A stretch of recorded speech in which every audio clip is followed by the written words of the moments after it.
हरे कृष्ण। मैं हूं अशेष गोपाल दास और हम पढ़ने जा रहे हैं श्रीमद् भगवद गीता यथारूप के अध्याय 7 का चौथा श्लोक।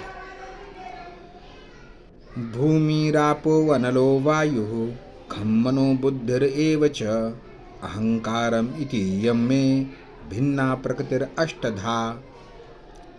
भूमिरापो अनलो वायुः खं मनो बुद्धिरेव च अहंकारम इति यं मे भिन्ना प्रकृतिरष्टधा।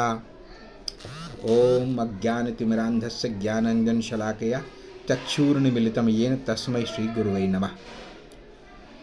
भूमि पृथ्वी, आपः जल, अनल अग्नि, वायु वायु, खम आकाश, मन मन, बुद्धि बुद्धि, एव निश्चय ही च तथा, अहंकार अहंकार, इति इस प्रकार, इयम ये सब, में मेरी, भिन्ना पृथक, प्रकृति शक्तियाँ, अष्टधा 8 प्रकार की।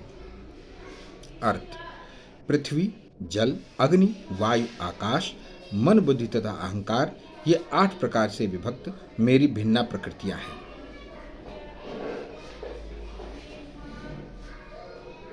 ओम नमो भगवते वासुदेवाय। ओम नमो भगवते वासुदेवाय। ओम नमो भगवते वासुदेवाय। जय श्री प्रभुपाद की जय। ईश्वर विज्ञान भगवान की स्वाभाविक स्थिति तथा उनकी विविध शक्तियों का विश्लेषण करता है।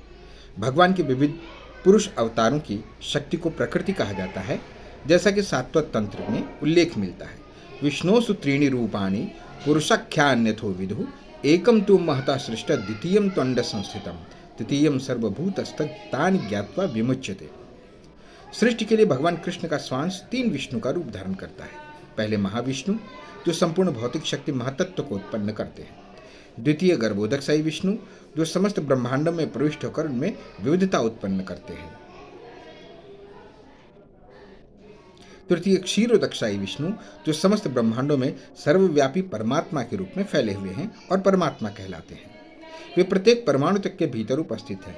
जो भी इन 3 विष्णु रूपों को जानता है वह भवबंधन से मुक्त हो सकता है। ये भौतिक जगत भगवान की शक्तियों में से एक का क्षणिक प्राकट्य है। इस जगत की सारी क्रियाएं भगवान कृष्ण के इन तीनों विष्णु अंशों द्वारा निर्देशित होती हैं। ये पुरुष अवतार कहलाते हैं। सामान्य रूप से जो व्यक्ति ईश्वर तत्व यानी कृष्ण को नहीं जानता, वो ये मान लेता है कि यह संसार जीवों के भोग के लिए बना है और सारे जीव पुरुष हैं। भौतिक शक्ति के कारण नियंता तथा भोक्ता है। भगवद गीता के अनुसार यह नास्तिक निष्कर्ष झूठा है। प्रस्तुत श्लोक में कृष्ण को इस जगत का आदि कारण माना गया है। श्रीमद् भगवद गीता से भी इसकी पुष्टि होती है। भगवान की पृथक पृथक शक्तियां इस भौतिक जगत के घटक हैं।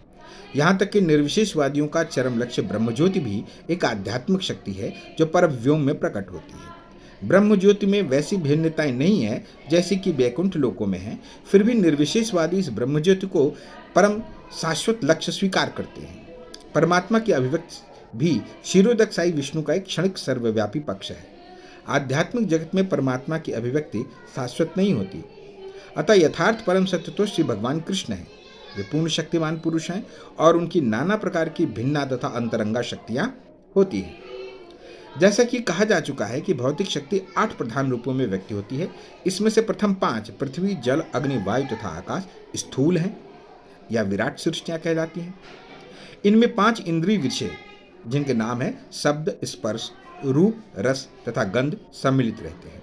भौतिक विज्ञान में यही 10 तत्व हैं, किंतु अन्य 3 तत्वों को जिनके नाम मन, बुद्धि और अहंकार हैं, भौतिकतावादी उपेक्षित रखते हैं। दार्शनिक भी, जो मानसिक कार्यकलापों से संबंध रखते हैं, पूर्ण ज्ञानी नहीं है, क्योंकि ये परम उद्गम कृष्ण को नहीं जानते। मिथ्या अहंकार, मैं हूँ, ये मेरा है, जो कि संसार का मूल कारण है, इसमें विषय भोग की 10 इंद्रियों का समावेश है। बुद्धि महत्तत्व नामक समग्र भौतिक सृष्टि की सूचक है। अतः भगवान की 8 विभिन्न शक्तियों से जगत के 24 तत्व प्रकट हैं, जो नास्तिक सांख्य दर्शन के विषय हैं। ये मूलतः कृष्ण की शक्तियों की उपशाखाएं हैं और उनसे भिन्न हैं। किंतु नास्तिक सांख्य दार्शनिक अल्प ज्ञान के कारण ये नहीं जान पाते कि कृष्ण समस्त कारणों के कारण है। जैसा कि भगवद गीता में कहा गया है, सांख्य दर्शन की विवेचना का विषय कृष्ण की बहिरंगा शक्ति का प्राकट्य है। तो इस प्रकार से हमने भगवद गीता के 7वें अध्याय के 4थे श्लोक का श्रील प्रभुपाद द्वारा तात्पर्य पूर्ण किया। अगले किसी और श्लोक के लिए मैं आशीष गोपाल दास आपसे पुनः मिलूंगा। तब तक के लिए हरे कृष्णा।